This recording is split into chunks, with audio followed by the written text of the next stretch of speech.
Well, you don't need to buy a plane ticket to France to see this play because a French masterpiece will be on display in the Triad for you to check out. Magnifique. We are talking about the comedy Tartuffe being presented by the North Carolina A&T Theatre Arts program. Taylor Leverett is live this morning showing us all the satire and the cool costumes. Taylor.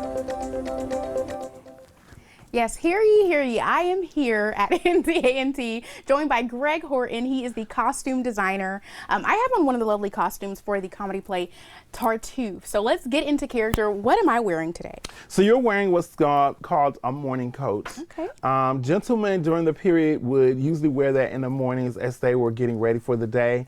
After they put on their breeches, their stockings, their shoes, and their blouse or shirt, and maybe vestige. And so this would kind of keep things from getting dirty or clean, or maybe it's a cool day and they want to go out onto the veranda.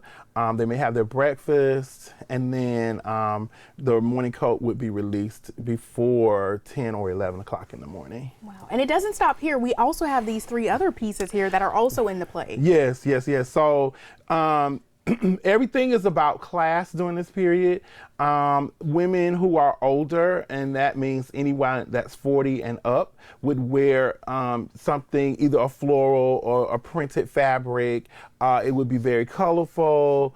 This is for the grand dame in the play, Madame Parnell. She's the elder, she's the oldest, and so her costumes would be more rich in its look.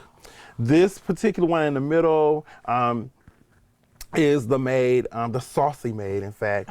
Oh. And because she runs the house, actually. Secretly, we know that even though Tartuffe is the manipulator, she really runs the house. And so Tartuffe has to get next to her. Okay. And they tend to have worn grays, tans, very muted colors, but usually stripes, checks, and that's where you see the two things going on here. Getting ready for the day was really, really important. So the under part is just important as the outside part. And then, of course, you see Tartuffe on the left here. Tartuffe, star of the show. He's the star, and he probably wouldn't wear all of these at the same time. So we have, of course, his spiritual cloth or cover because he's acting as a spiritual person.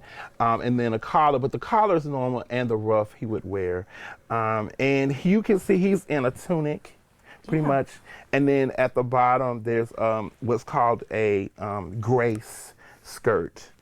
This part of the skirt right here, which is the trim and the in his collar. But I also built him a morning coat as well, because there's a scene between he and Oregon, who is the leader of the house. And Oregon would wear the coat that you have on, but Tartuffe seems to think he's risen from, being very, pious to more, rich. Okay. But of course his fabrics are different. Well, that is awesome. Thank you so much for that information, Mr. Greg, and we'll be right back.